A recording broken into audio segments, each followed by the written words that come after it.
Welcome to the TopRank Marketing News Roundup. I'm Tiffani Allen. And I am Joshua Nite, somewhat relieved to no longer be accompanied by Santa Troll. It was terrifying. That was a very scary day. He actually has a lot of good insight for marketing, stuff, SEO, he does content marketing, he does sucking the souls of the innocent while they sleep. That's a terrifying proposition, Josh. He's a hybrid marketer, he really is. I gotta say though, in all seriousness, I do find you at least 50% less creepy than Santa Troll is. That's the sweetest thing you've ever said to me.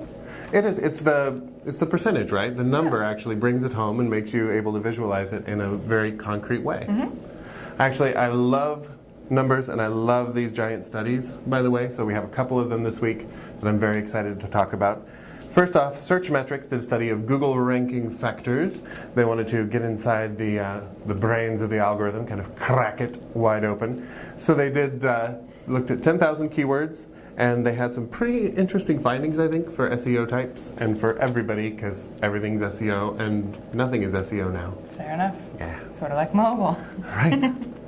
So they found 53% of the top 20 terms they used have the top 20 results used the keyword in the title, but that means that 47% did not. So we're nearly half and half now as far as keywords are concerned.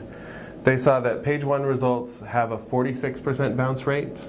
Wow. But they also saw that pages that are ranking for mobile are a third smaller, just as far as data goes, the size of the page. Mm-hmm. So if things are loading quicker, they're going to rank higher. If you spend more time on the page, it's going to rank higher.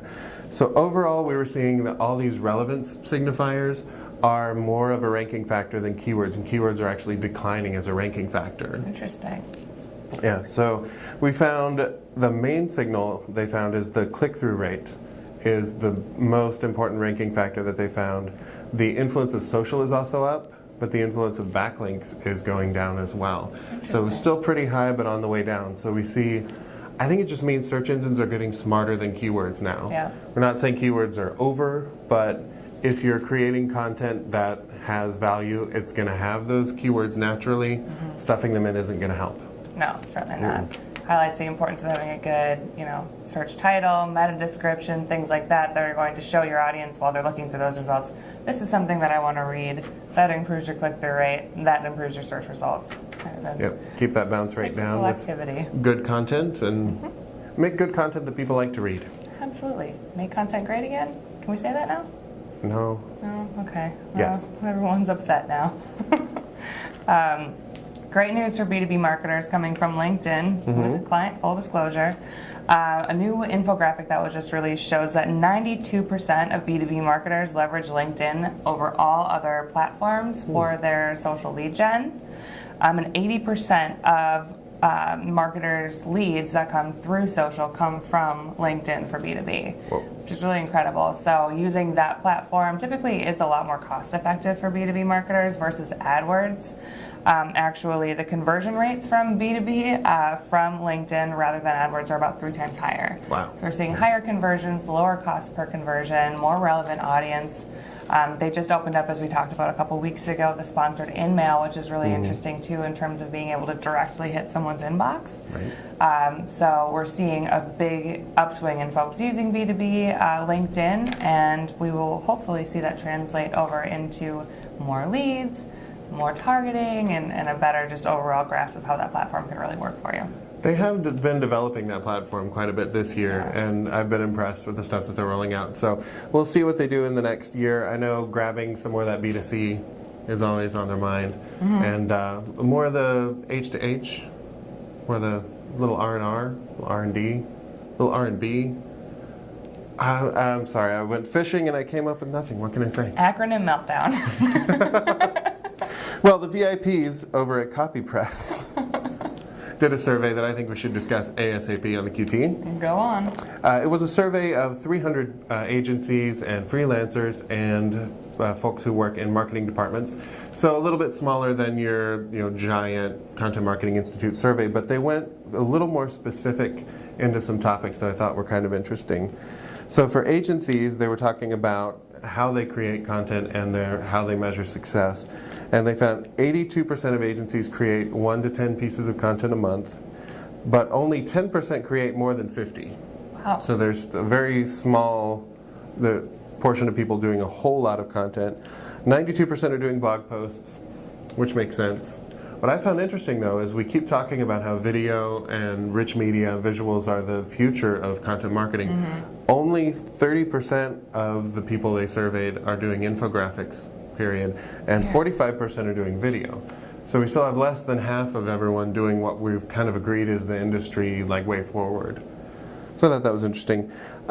For people who work in marketing departments at companies, 39% said their efforts are not effective. 13% of them are publishing multiple times a day, 35% daily, and about 43% weekly. But over a third of them are saying it's not effective. So I found that interesting. But still, 65% want to publish more. Interesting. We're not sure if what we're doing is right, but we know that we should be doing more of it. Right. Makes sense. The food was terrible, but the portions were small. What I found interesting, though, for freelancers in content marketing, only 64% of them work full-time. And of those, 78% have a college degree. And the depressing figure here is 67% of them made less than $20,000 in 2015 working full-time. So I believe that there is kind of an undervaluing going on of content, and hope that as we've seen search engines getting smarter and good content is becoming a way to rank, that maybe we can start valuing that content a little bit more. And we can have a brief moment of content makers being at the top of the heap until our jobs are fully automated by smart computers. Or possibly Santa trolls. Let's hope it's the former, not the latter. I'm not emotionally ready for more than one Santa troll in my life. I, for one, welcome our Santa troll overlords. Crying out loud. Well, if you use Facebook at all, Josh, which I'm sure that you and Santa Troll have a very healthy photo-bound relationship on Facebook, you might have noticed a new layout for visitors for your Facebook business page.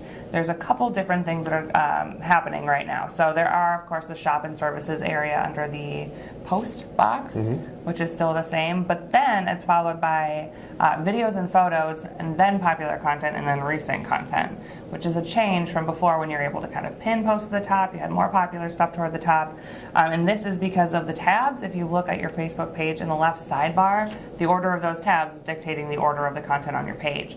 So in order to change that, you need to go into your settings and adjust your tabs. While you're in there, you can actually customize the template of your Facebook page, which is a kind of new cool thing where you can do, a shopping template, a business template. They have a bunch of different kinds.